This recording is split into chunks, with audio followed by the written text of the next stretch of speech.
The following broadcast is a presentation of iRacing Motorsport Simulations live on PTR TV. We'd like to thank all of our partners for their support. He may get the run on the outside off of the back straightaway. 26 to Hallmark trying to go 3 wide. No one's with them. Talking and bobbing and weaving down the back straightaway looking for a way around. The 5 machine trying to take a look underneath the 3 car. He's going to dive in down to the bottom. A huge move down to the bottom of the racetrack. Back bumper. Can anything happen through the tri-oval? Walker Thomas to the inside. Here he comes to the outside. Side by side through the tri-oval. The 14. It's going to be a photo finish to the line. Who's going to get it? Walker Thomas. Machine coming out of turn number 4. Tiller looking to go 3 wide, almost 4 wide. He's going to try to look for a gap. Bobbing and weaving for the lead down through the tri. Photo finish. 2x2. The 65 gets the win.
Welcome, race fans, back to Primetime Racing TV and tonight's coverage of the Hardline Racing League, their Midwest POWERSOURCE Cup Series here at Daytona International Speedway.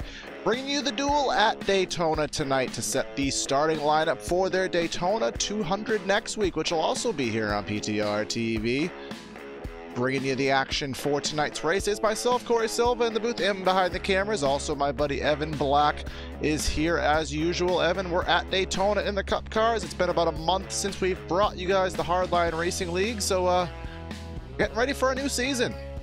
Yeah, it's nice to be back here broadcasting the Hardline Racing League, and qualifying is just about to start here at Daytona. Group qualifying here, which is something we usually don't see from the Hardline Racing League, but it should be pretty interesting here at Daytona.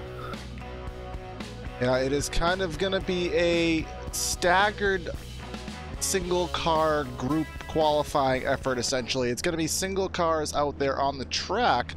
Each lap is not going to be affected by the draft. However, multiple cars will be on track at a time to hopefully expedite the qualifying procedure just a little bit. Made little sense the way I said it, but it'll make sense in actuality, trust me. So as you see right now, Ryan Hart's first driver on the speedway right now as he enters turn number 1. Should see another driver pull off relatively shortly. See, it's Bronson Stafford right now. So the way that it is staggered, there will not be any kind of draft sharing going on between the two drivers, but times will roll off here a lot quicker than normal. It's like Casey Shue getting ready to roll out now. He is. We'll be able to see these drivers kind of run off their laps, and we'll be able to, it'll actually be kind of good to watch, kind of realistic in a sense. We'll be able to see if each driver is able to trump the prior time. So first time to set will be Ryan Hart's. Chuck Sweeting rolling out of pit road now. It's kind of interesting. This is the first time I've ever seen something like this in iRacing. It's kind of cool. It is. So should be still having 2 laps, so the drivers will be forced to park after their second lap, I'm assuming. So this is the warm-up lap for Hartz. Obviously, he's running the wall, trying to get as much momentum built up as possible. Nick Massey pulling out of pit road now. So in turn 3 and 4, this will be the first time on the board for Hartz. Obviously, it will not be a time that will be the one he's looking for. It'll just be his up-to-speed lap, and then we'll go for his hot lap next time by.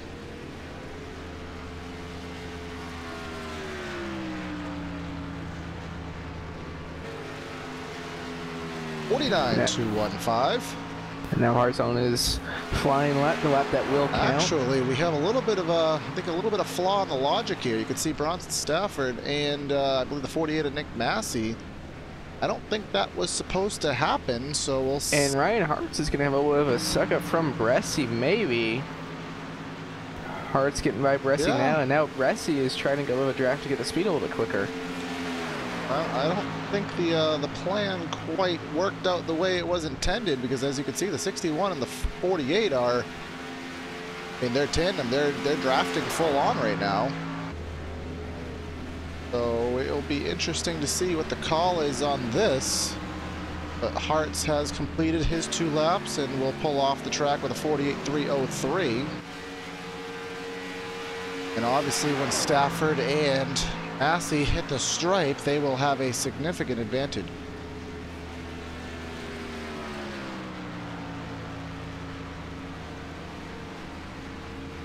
This will be Stafford's second lap. He ran up against the wall, but still he goes to the top of the charts, as well as Massey. Yeah, and that is for that draft. So, Evan, I don't know if you're able to perhaps run down to the trailer for us and sure that our information is correct on the session.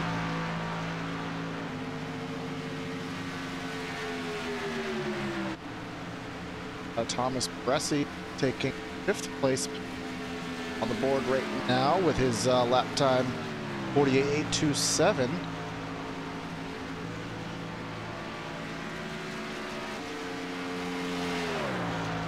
And the first 2 positions, obviously a little bit of confusion as to why that happened. It was not intended to work like that. So when Evan does get back, we'll have a little more clarification. But here comes Casey Shue coming through the tri-oval to complete lap number 2.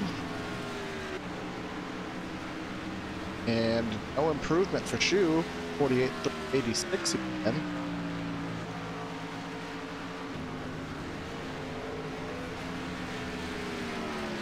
Speeding coming off number 4. That lap is for naught.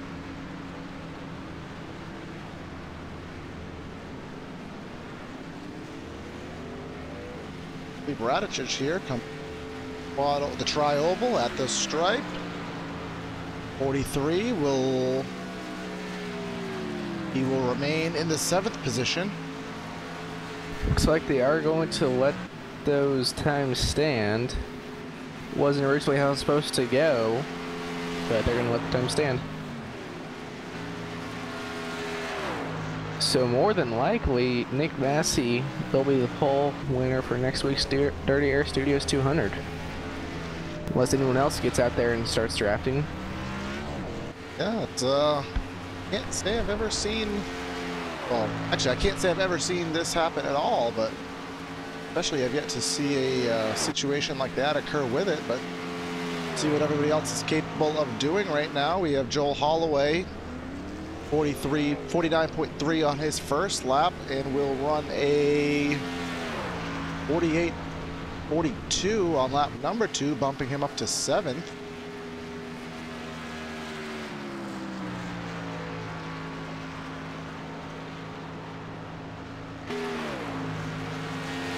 Jeff Wright, the number 5 machine, new driver for I don't recall seeing him in the leagues. Perhaps a new driver. It looks like they're just letting everyone go out now and just turn laps in a pack. Which I think with the situation they're in, that's probably the right call. Yeah, because it wouldn't be fair to let kind of a loophole on 2 drivers affect the result. So similar to what NASCAR did when they first announced group qualifying, we will have everyone just doing whatever they can in the draft and trying to make the most of it. Be interesting to see how the packs collect to each other. You can see a pack on the back straightaway and pack just now coming off of turn number 2. A little bit of 3 wide in this first pack up here. The 5 of Tyler Hensley, or the 5 of Jeff Wright, going 3 wide.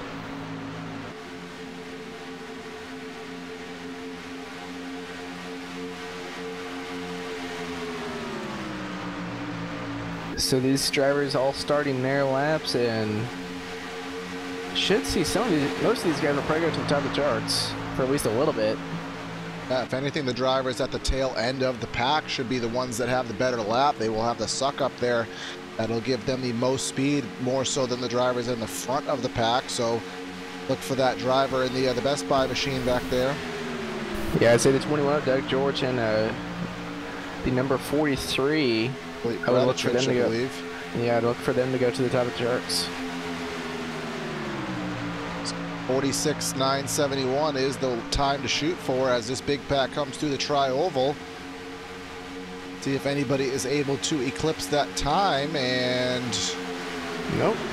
Frank Hartley Jr. moves into P2 here. You can see Hartley Jr. is second in line in this pack. Joshua Adams to the top of the charts. He's in that back in the second pack. And they are completely single file. They are not racing like the front pack was.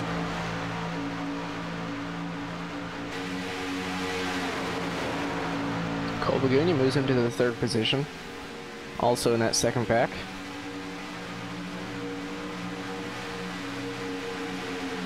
Most of this first pack is now single file. Now looks like pretty much all of them are.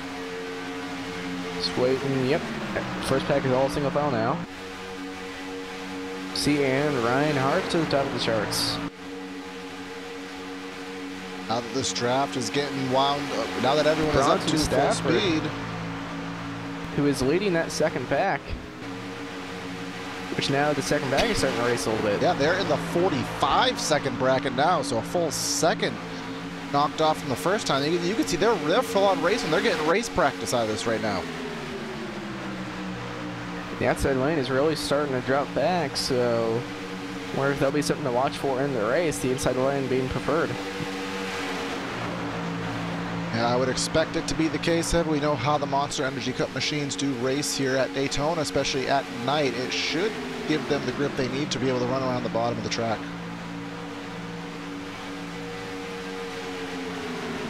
Now seeing Thomas Bresci to the top of the charts. 45.66. Tyler Hensley 32nd. Yeah, so right now the top 10 separated by about half a second, but the top two only separated by about 2/100ths of a second. All dependent on the kind of draft that you're able to get. Kind of surprising to me, Evan. I thought the drivers at the tail end of the pack would have gotten the better draft, but it does not seem to be working that way. Yeah, it's kind of what I would think as well. And we'll see here if Bronson Stafford. It's a one car big wrecking. Big wreck. So the 98 of Michael Grote in the grass, and then just big pile up after that. Maybe time for a couple more laps for these drivers to run. A couple drivers, Bresci and the 61 machine, Stafford pulling off the speedway right now. That will kind of nix that pack there. You can see a couple drivers kind of waiting at the end of pit lane trying to get a pack together. They may have time for 2 laps, I do believe. I don't think anyone will have enough time to get fully up to speed and then make a few laps. Looks like there's about 4 or 5 cars, 6 cars now waiting at the end of the pit road. Wrote in the 98 machine and the 2 of Cody Tabor and the yellow machine, I believe it's the 21, Doug George. 3 of them going to try to work together, but I don't think that'll be enough to be able to do anything for top of the charts.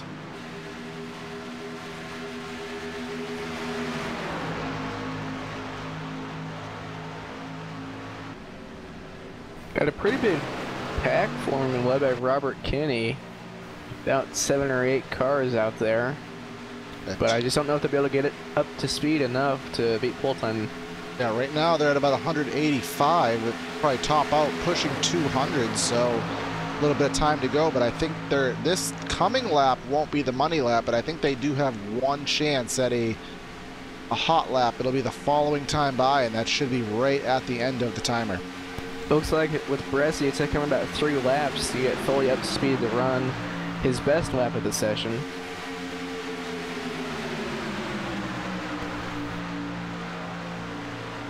See, they're running the wall here, led by the I believe that's the number 4 machine up on the wall. Number 46 with Tyler Hensley up there running the wall. Now down to the bottom.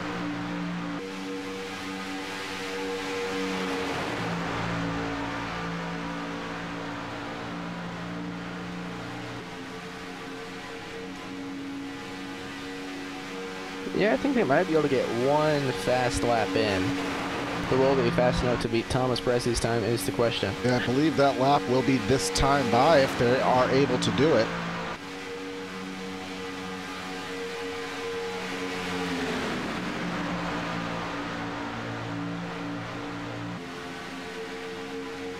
Tyler Hensley in the 46. Do you think, Evan, that he is the one out to lunch here? Do you think he has any chance being the leader of the pack to be able to get the pole? Well, we saw Thomas Bressy when he ran his lap. He was the second or third car in line. So there is a chance with these Cup cars, sometimes the front car does or is the fastest. So we will see here. See, come down the front stretch now.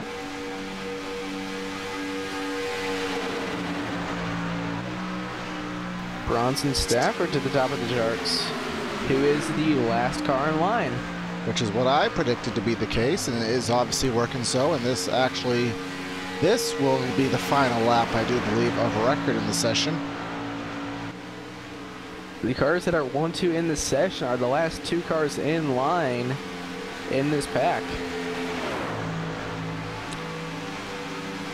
Top 6 drivers all within half of a tenth, so it looks like the 38 of Taryn going out of line here. That won't help him to improve his time, but we'll see what it does for the drivers behind him. You can see a lot of shuffling going on here. This will be the money lap. Will anything change in this pack on the leaderboard? It does not look like it. It looks like Stafford and Kenny may have improved, but they are still 1-2. That is, we will wait for the session to conclude, which will be in a matter of moments here.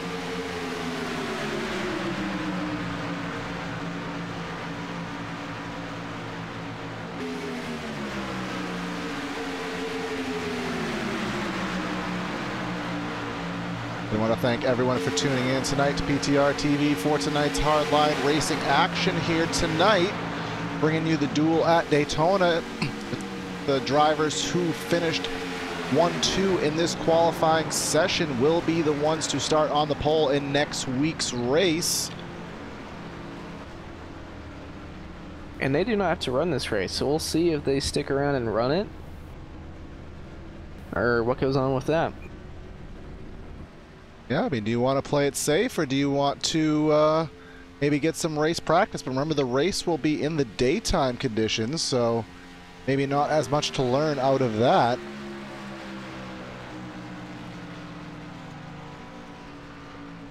We want to give a quick shout out while we have the opportunity to our camera specialist tonight. So if you do like the views that you do see on tonight's broadcast, give a shout out and check out to Track Cams for Gourmets. You can check out Estevan's work at www.trackcams22.com or facebook.com/trackcams. But this will be the end of qualifying, so we will be able to bring to you the PTR TV starting lineup here from the Daytona International Speedway for the Hardline Racing League Midwest PowerSource Cup Series.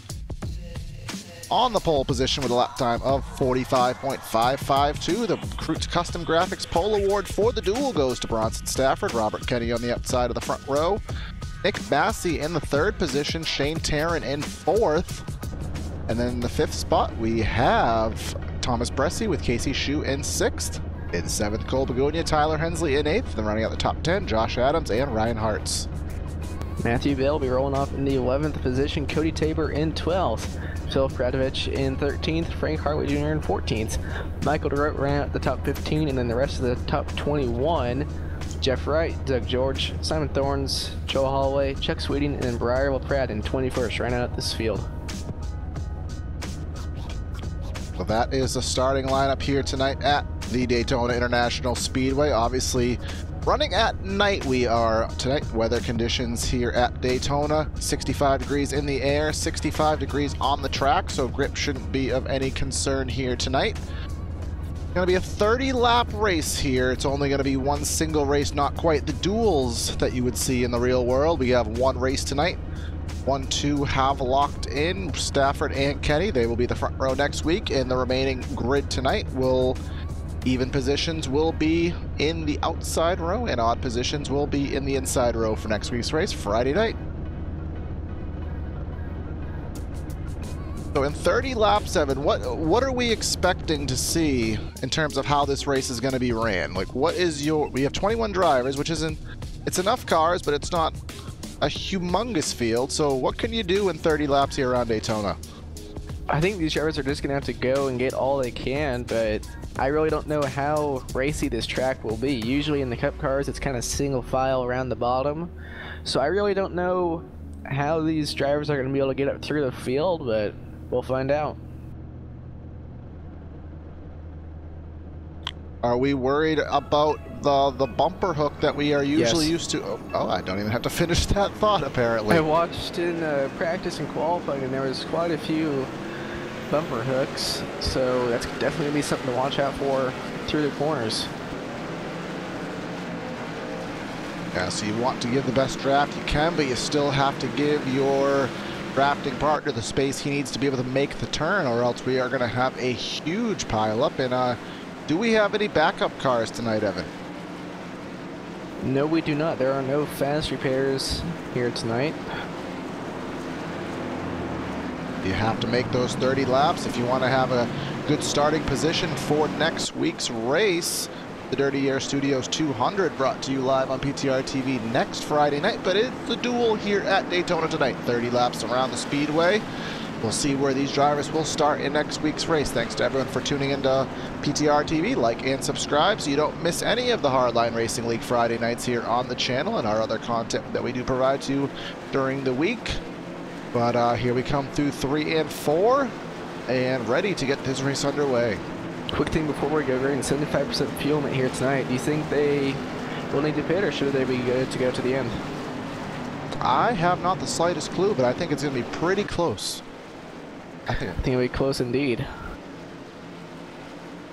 So we'll find out if they can make it.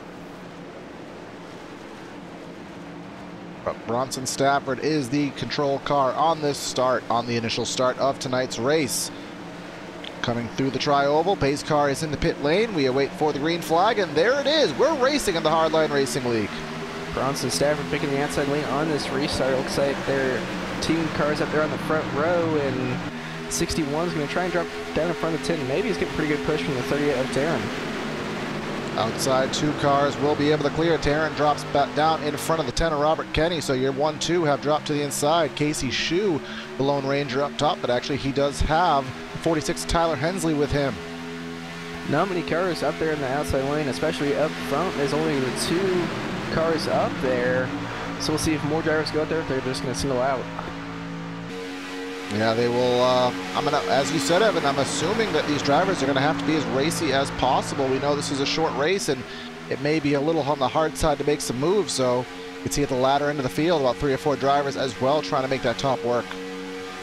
Right now, the top is not working for anyone. It's now about 5 cars, but the top 5 have all singled out. Running in the single file line, first car on the outside lane, Casey Shue still back down about the 7th position. Yeah, he's going to need a lot more drivers. Someone's going to have to try to make a move. Is it going to be the 12 of Begunia, 24 of Bresci? But at the moment, it is nobody. Up front, actually, Shane Taryn, a little bit of a look to the outside. May have been trying to get some air, but I believe I see somebody who's moved to the top. Yeah, looks like Cole Begunia moving up there to the outside lane, and that number 12 machine in front of the 4 of Casey Shue. They're on the outside of Thomas Bresci, but will they be able to move forward? It looks like right now they're starting to drop back. Yeah, 3 on, well, let's just say a lot more than 3 on the bottom of the racetrack, so nothing is going to happen yet. That pack that was on the outside in the rear of the field has already fizzled out, so. Looks like there's 3 cars out there in the outside lane. They're doing a pretty nice job. They've now even back out with Bresci, and they're actually on the right rear quarter panel of Nick Massey.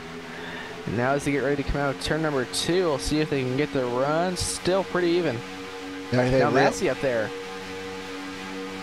That may have been the run they need. That may have been the extra help necessary, as Massey is third car on the outside alongside Robert Kenny in the 10 machine. The 12 of Begunia doesn't have as much position as he needs. He's a little too far back, and the 4 of Casey Xu has completely dropped back. Maybe the 95 of Matthew Bell will hop up there.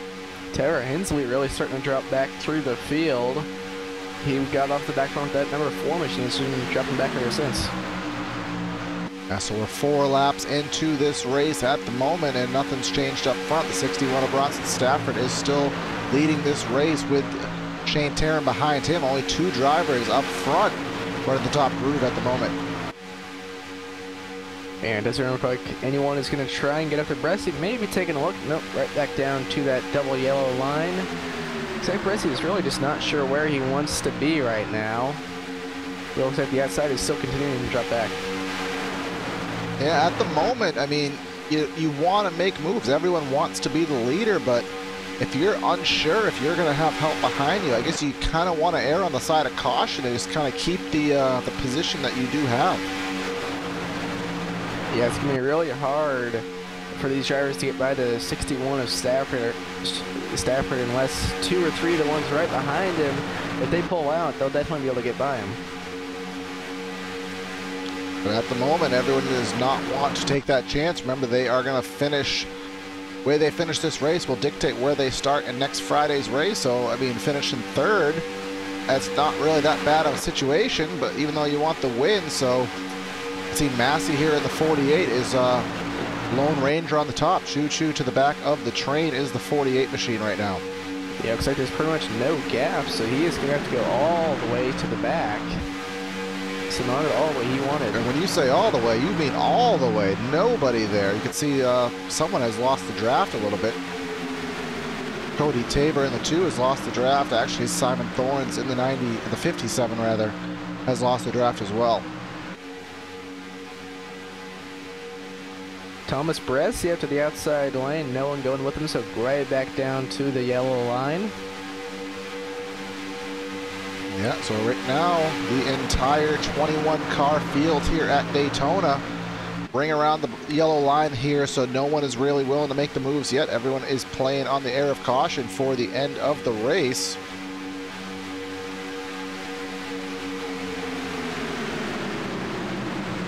Second season of the Hardline Racing League that we will have brought to you here on PTR TV. We brought you the Contender Series and the Cup Series last season. We will only be bringing you the Cup Series on Friday nights. It was a good season of racing last season. We saw an exciting round of championship playoffs and a lot of variety of tracks in the season. So it's a really good league to watch. So hope you guys in the audience like to join us here week after week. But up front, you can see the 38 is kind of bobbing and weaving around. Not sure if that's for air or if he's just maybe starting to take a look. That's how long he's been behind the 61. His temps are probably starting to get pretty hot.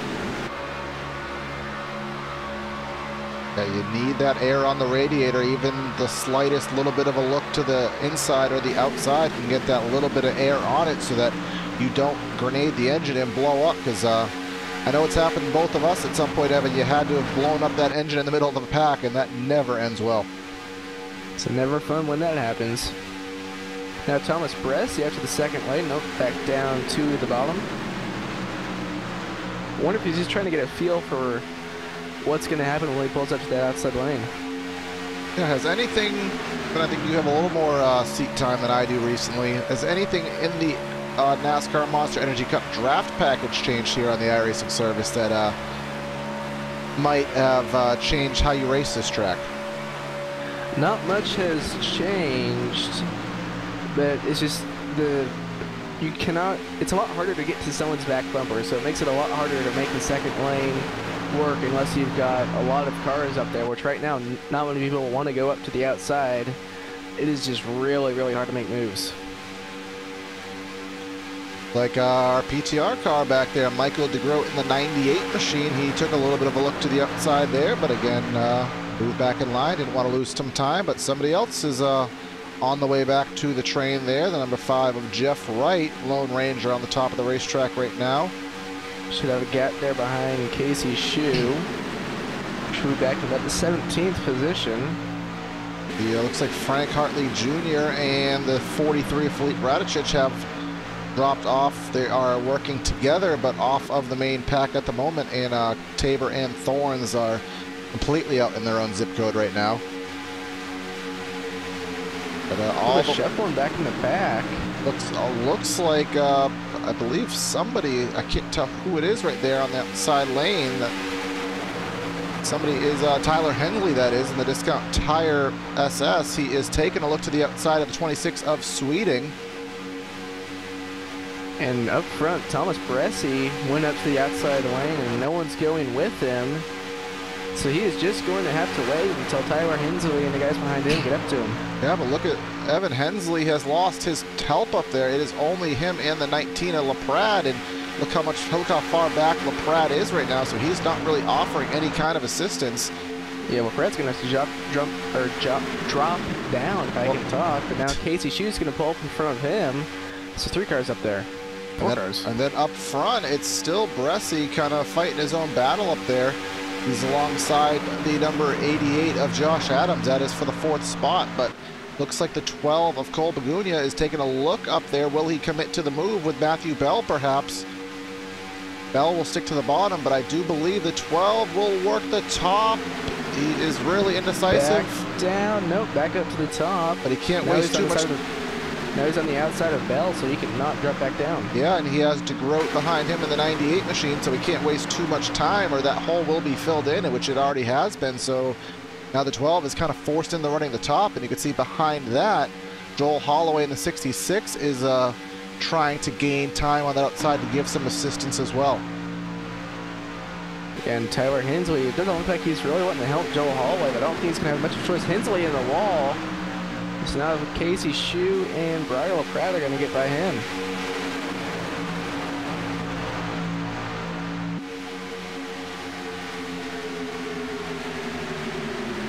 Contact.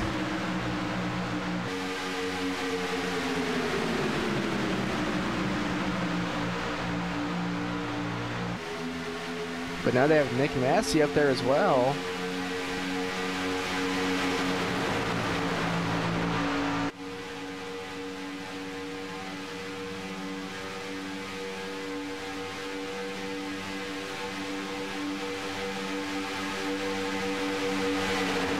Doug George. Yep, Doug George up there to the outside lane, and now Nick Massey back down to the bottom.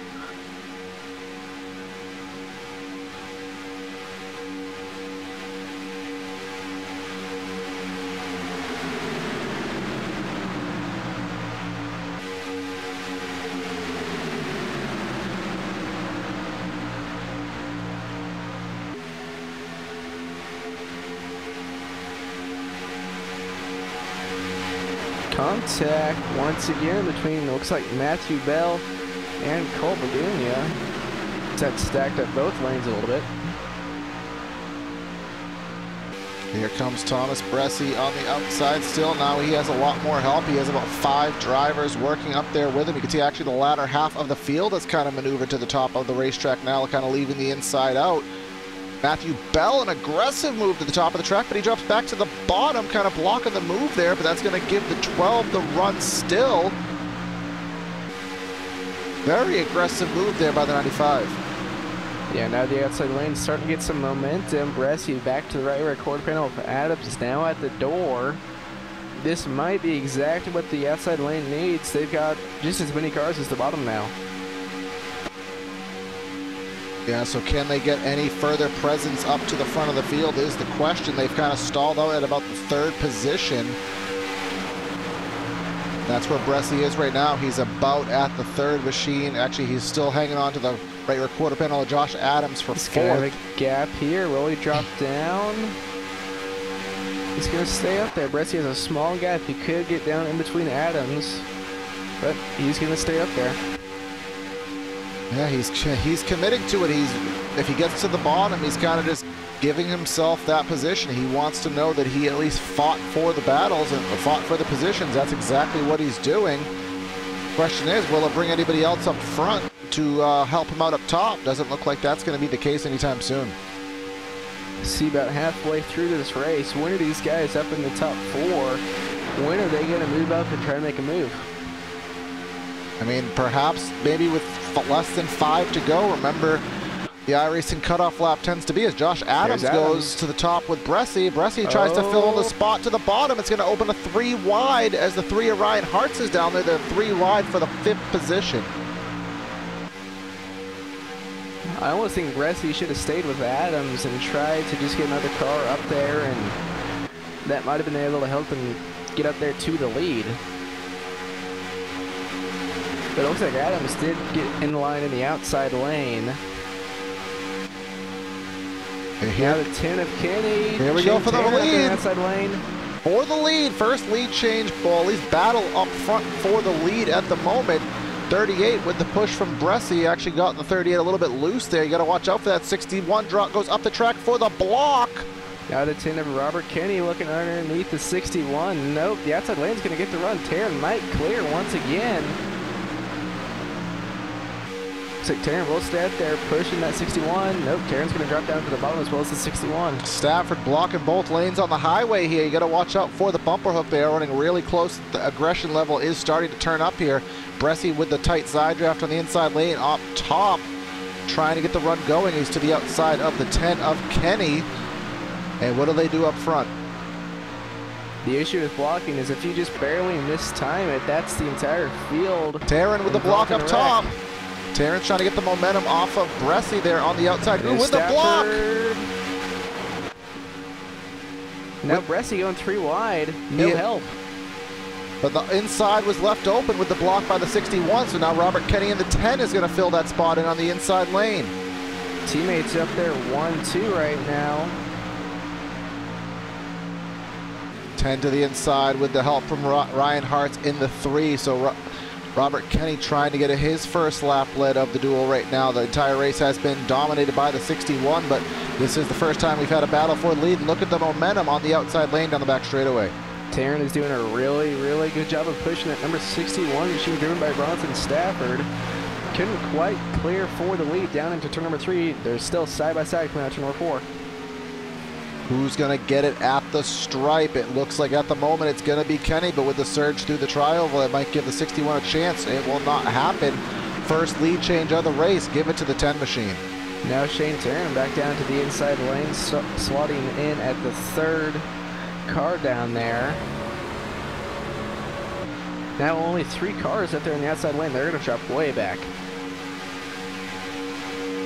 Yeah, so now those teammates, remember the 38 and the 61, they are no longer nose to tail now. So what are they going to do? Is it every man for himself, or are they still going to try to work together and try to figure out what they can do to get each other the best position possible? They're going to have to do whatever's best for them. We are down to 10 laps to go at the stripe this time by. Ryan Hart's trying to get underneath that number 10 machine, but he could not do it. There was not enough of a gap, but he is trying to get down there. Yeah, here is Hartz. He has a little bit of a run this time by off of turn number 2. Where is he going to go with it, if anywhere? Is he just going to push him down the backstretch? The push he has from Taryn. Looks like he's just now pulling away from the back bumper. He had the run. He's going to have to wait for Taryn to give him another shove.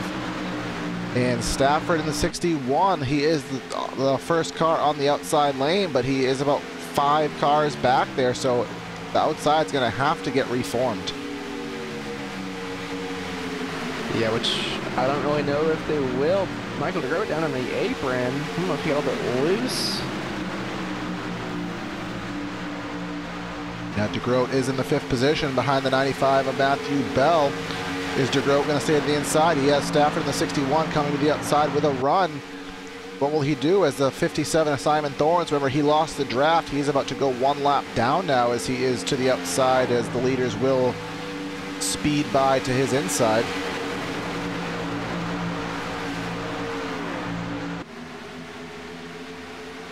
Not sure if there was any kind of contact with Simon Thorns. Matthew Bell up to the outside. Nope, right back down to the bottom. I'm not sure if Simon Thords had any kind of issue or if he just had a little bit of a case of the last car in line syndrome, but regardless of that, he will need a caution very quickly as this race is already down to 8 laps to go. When will these drivers up here in the top 5 make a move? Because they are running out of time. Yeah, they're going to have to do it with 5 laps to go at least, because remember the iRacing cutoff lap, if the caution comes out with 5 laps to go, or any time after that, this race will end behind the pace car, so you want to make sure you're in a good position just in case that caution comes out at any time.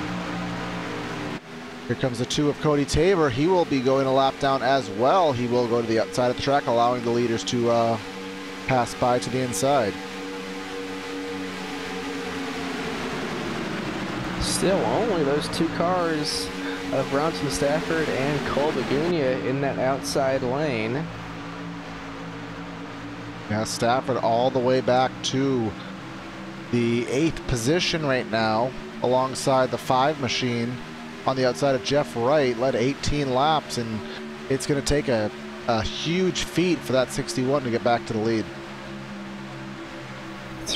Three cars up there in the outside lane now. Bridal Prad joining them. Now Shane Taryn, what's up with him? He's up there in the outside lane. Yeah, it looked like he almost got loose or something. He lost all of his momentum and just kind of stalled there in the middle of the turn as he washed high, but all the way to the back. The 95 of Bell was just pushing him down into the corner, and he just got loose. That explains that. So very good drive by the 38 to save that machine, but here we come. To the outside of DeGroat is the 38. You can see the push is starting to get there. The momentum is building on the outside lane from Taryn with the help from Cole Begunia in the 12. Now when is Ryan Hart's going to drop or jump up to the outside lane? He thought about it. Now is Robert Kenny going to block? Nope. The 38 Shane Taryn is going for the lead here after number 4. How aggressive is Kenny going to be with the block? We saw how aggressive the 61 was to block both sides of the highway. What will the 10 do? Will he make the move to the top or just kind of commit to the inside lane? We're going to hit 5 laps to go at the stripe. Looks like right now just that 10 is just going to be committing to that inside lane. He's not blocking yet, but I expect if he's in his position on the white flag, he will block. Yeah, you need to have the best position possible. Remember, Kenny started this race on the outside of the front row, so he was locked into finishing to starting the next race in the Daytona 200 in the 2nd position. But a win in the duel will definitely give him confidence heading into next week's race. So now the outside lane getting a little bit more broken apart. Only 2 cars up there at the front. I expect they're just going to keep dropping back. Josh Adam was thinking about going up there, but decided to come right back down to the bottom. Ultimately, the question is going to be, when does Hartz decide to take that hard right turn and block the outside lane and get that momentum? Right now, I think he's waiting for the 38 to get a little bit more momentum built up. It's just him and the 12 up there, but they're doing a really good job as they come off turn number 2. There comes Hartz. And he didn't have enough room. He had enough. That's going to stack the inside up. But the outside has also deteriorated as the 12 has lost ground off the back bumper of the 38. Oh, number 10 going around. There we go. That's the big one. We're still... No caution yet. There it is. That's going to end the race. So who's going to win? That's going to be the question. We'll have to see what the scoring says, but let's go back on replay and try to find out what happened with that incident. It looked to me like it was a bumper hook. Yeah, it looked like it was something with the 95 and the 10. We'll try to get a better look at that. See here, following the 95 of Matthew Bell. Actually, it was the 3 of Hartz into the back of the 10. And then all the incident kind of happened behind that. Everyone they almost managed to stay straight enough to not cue yellow, but then we saw the 19 Brian LaPrade flipping down the banking there. So as we go back live, scoring will give the lead, and as long as he can make it around a couple more pace laps, the lead and the dual win will go to Shane Taryn.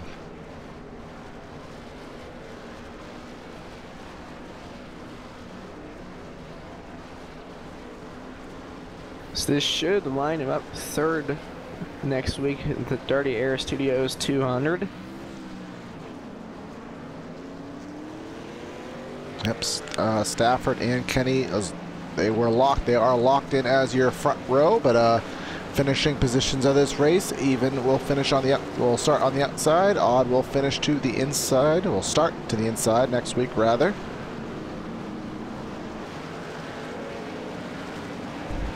I'll tell you, Evan, there was a lot, it kind of had its moments of obviously the single file, everyone kind of being patient, but when it came to it and these guys need to go, it did seem like they were able to pull out, make some passes and make something happen.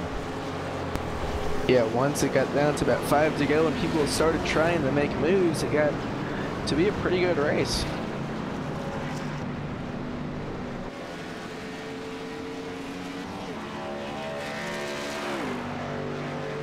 So again, stay tuned after the race. We will cover you till the checkers right now, and then stay tuned after the race. We will talk to a few of these drivers after their race here tonight. But we will be bringing you the entire Cup Series schedule here for the Hardline Racing League on PTR TV, starting with the Dirty Air Studios 200 on April 6th, again at 9:30 Eastern Time. All these races will be, and we will take you all the way through the Atlanta Motor Speedway, which will determine the championship at the end of August. So you want to make sure you stay tuned to PTR TV every Friday night and catch the Hardline Racing League. But here we come off of, I believe it to be turn 4. It's always kind of hard to tell here for me at Daytona, but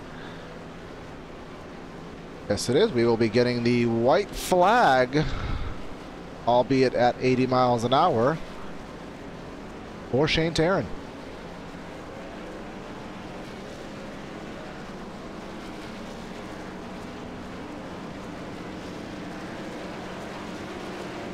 White flag now in the air.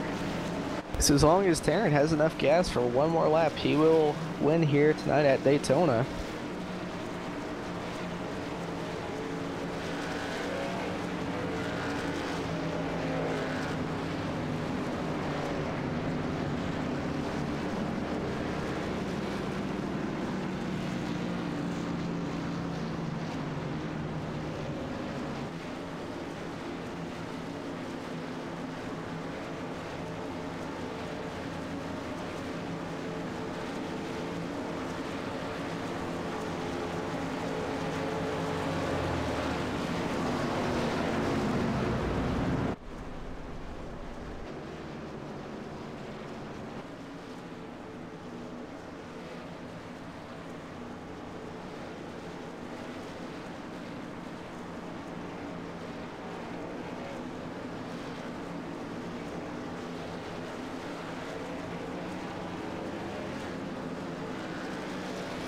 But here we are down the back straightaway into turn number 3.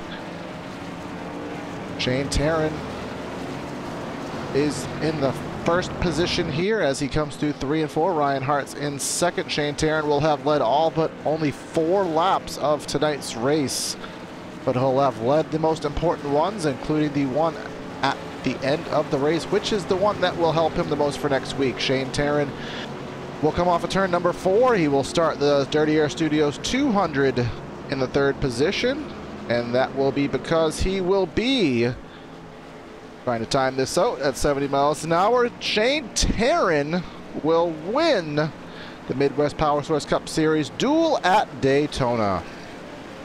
Ryan Hart's will be finishing in the 2nd position, and Cole Bagugno will be coming home 3rd.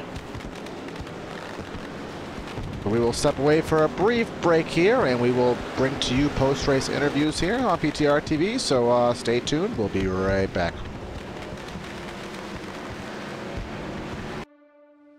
When I was 16 years old, I was working in a Goodyear tire store, and my boss actually built an old dirt car, street stock Monte Carlo.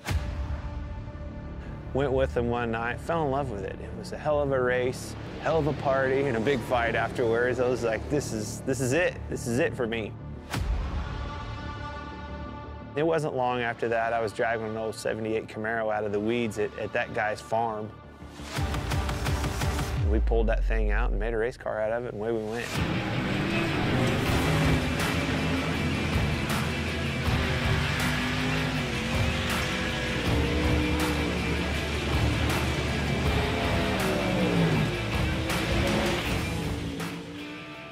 You know, I think a driver has more to do with the equation going back and racing dirt, whether it's a modified, a late model. You can do more with the race car. You know, the harder you drive it, a lot of times, the better it goes. You can crawl up on that wheel and feel like you made the difference at the end of the night.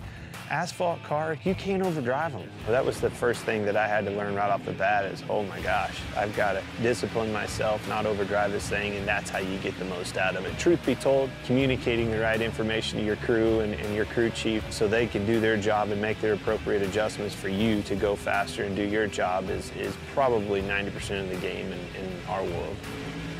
I've always loved late models. You know, my dream was to be a late model driver driving for a living across the country like Daryl and Don do that drive for me. I mean, that was, truth be told, that was my dream, you know.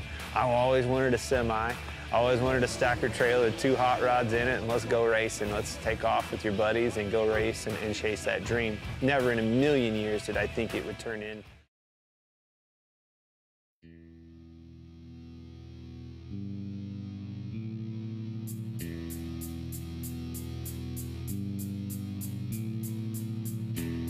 All right, we are back here on PTR TV. We have collected the top 3 finishers after tonight's race. So without further ado, let's give you the post-race show. So Evan Black has caught up with tonight's winner of the duel, Shane Taryn. Shane Taryn, you came in with the win here tonight at Daytona. What are your thoughts after this race? It's a good start. I don't even know how I did that. I thought for sure I was going to the outside wall at some point because I got hooked by the 95 that's earlier, and then just stayed on the outside. I don't really know what happened. I saw Robert get hooked, and I just kind of asked Ryan at the right time, I guess. I don't know how much I beat him by. Yeah, it wasn't very much that you were able to get by him. So coming into this race, what was your strategy? Were you planning to just stay in the back, or did you want to go all out? What was your strategy? Well, I like to go all out on super speedways. I don't know, I can't do the whole staying out the back thing. I will not make any friends at these tracks, so I wanted to win. That's my priority. It didn't matter if it was for points or for no points, so just wanted to win. You succeeded with that, and you're going to be starting 3rd next week. With Rep 5 to go, right before you took the lead, did you think you'd have a shot at the victory? No. Not at all, because these cars are not that great on the outside, and Robert, who not technically a teammate, I don't know, he was gonna hold up the inside line, I thought, but he didn't, and then but he still ended up helping out in a way by getting turned. So yeah, I didn't really think I was gonna get that after I got almost put into the outside wall. So I have to thank Cole for definitely not wrecking me instead of just pushing me. Alright, well, is there anyone you would like to thank or shout out to? Yeah, I'm going to shout out to Cody for the league. It's going to be a great season, you guys. It's going to be fun seeing you guys broadcast the season. My sponsor, Evo Controllers, my team for Rubbins Racing with Josh and Nick this season. And then I want to thank Robert and Bronson for working with me tonight. Alright, well, once again, congrats on your victory here tonight at Daytona, and thanks for talking with us. Thank you. And now Corey will talk to 2nd place finisher Ryan Arts. All right, Ryan, it was a 2nd place finish here for you tonight in the duels.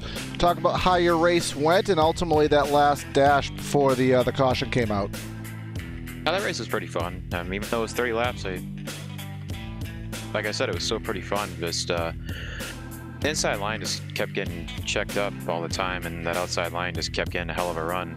Me and teammate Matthew Bell just trying to get up to that high line, but couldn't make it work because he couldn't get clear of the outside. But again, good race. I mean, me and Matt have been focusing on the cup side this season and trying to get good finishes, and definitely a confidence booster finishing P2. So good race, but P2, I want another one. I want to win. And ultimately, it'll put you on the outside front row for, the outside of the row 2 rather, for next week's race. Did you learn anything with the drivers here in the league this season and the Cup car that you can carry with you into the 200 next week? Not really, to be honest. I mean, I was racing with basically all the guys that were here last year. You know, Cole, Tyler, Shane, all those guys. So I didn't really see a lot of new people. It was mostly top 5. Yeah, but either way, you come home with a second here in the duel, the preseason shootout here tonight. So who do you want to thank or give a shout out to? Just want to thank Matthew Bell. You know, like I said, we've been working really, really hard with practice and stuff to get ready for this new season. We want to win, especially me, because I didn't visit Victory Lane here last year. But definitely you guys for putting on the broadcast for this Cup side. All right, thanks for that, man. And again, congrats on the finish, and we'll catch you next week. Thank you. See ya. Now, Evan will talk to third place finisher of Golbagunia. So, Cole, you come up with a third place finish here at Daytona. What are your thoughts after this race? It was a pretty fun race, I guess. I mean, typical A-class package. A lot of single file down the bottom, people scared to make moves. But I was up top all night trying to get stuff happening, and there at the end, made a good charge to the front, and thought I was in a spot to possibly pick up the win. And then we threw a caution for no reason with all the cars on the apron. And iRacing didn't throw the yellow, so glad we ended the non-point race under yellow, but take a third place. We'll start 5th in the 500, so see how it goes. Do you think the racing will kind of be the same for next week, even though next week will be in the daytime? Do you think it'll handle much different? Probably on the long runs, you'll see the tire wear come into, depending what the temperature is, come into play a little bit. Especially you'll see the inside lane, I think, have a lot of checkups, and the outside, I think, should work better during the day than it did tonight. But just have to wait and see. With around 5 laps to go, did you think you'd have a shot at the victory here tonight, or did you know you wouldn't be able to get it? Well, I was up top, and I was coming to the front, and then everyone just went down to the bottom, and I fell all the way to the back. And I don't know, the inside something happened. I think people were real close in gas. People were checking up, trying to save, and I just got a huge run on the outside. Drove all the way up there with Shane to the first 2 spots on the outside there, side by side with first and third, and thought that we were gonna have a chance. And then they wrecked, and I got a little piece of it, but still got through it. Thought I was gonna have a chance to win because iRacing had through the caution, and then for some reason they leaked through the yellow. But it is what it is. And last year in the 500, I won the stage, led the most laps. Hopefully we can repeat that and hopefully end up in victory lane. All right. Well, is there anyone you would like to thank or give a shout out to? Just gotta thank everyone for driving clean for the whole race. Made it enjoyable, and Breyer, of course, my teammate. See how we do with Ford this year, moving over from Chevy. All right. Well, congrats on your third place finish, and thanks for talking with us. No problem. Have a good season, guys. Thanks. All right, so that is the post-race show. So we'll wrap up coverage here tonight of the Midwest Power Source duels for the Hardline Racing League here at Daytona. With the victory tonight was Shane Tarrant, as we talked to a little bit ago. Ryan Hart second, Golbagunia third. Then rounding out the top 5 was Robert Kenny and Josh Adams. And then rounding out your top 10, Jeff Wright, Thomas Bresci, Nick Massey, Bronson Stafford, and Casey Shue. And Doug George came home in 11th, Joe Holloway in 12th, Chuck Sweeting in 13th, Tyler Hensley in 14th, Frank Harley Jr. in 15th, and then rounding out the rest of the field, Simon Thorns, Matthew Bell, Phil Radovich, Cody Tabor, Michael DeGroat, and Brian Pratt rounding out the field in 21st. All right, so that's another broadcast here on PTR TV. Want to give a quick shout out to our sponsors here on Primetime Racing TV. We have Air Movement Fabrications, Krutz Custom Graphics, iBog iRacing Broadcast Overlay Graphics. Want to thank our camera specialist at Track Games 4 Gourmets. And of course, if you don't mind, check out our Patreon. Donate to that, patreon.com/PTRTV. Every last dollar helps contribute to bring our broadcast quality even to that next level. So signing out of the booth here tonight is Corey Silva and Evan Black. Thanks for tuning in to the Hardline Racing League Midwest Power Source Cup Series at Daytona. We'll catch you again next week for the Dirty Air Studios 200, and of course catch us all week on PTR TV with our various content, ASRS and Rivalry Racing League, along with the Hardline Racing League. So again, signing out of the booth, Corey Silva and Evan Black. Have a great night, and we'll catch you next time. Have a good night, and we'll see you next time.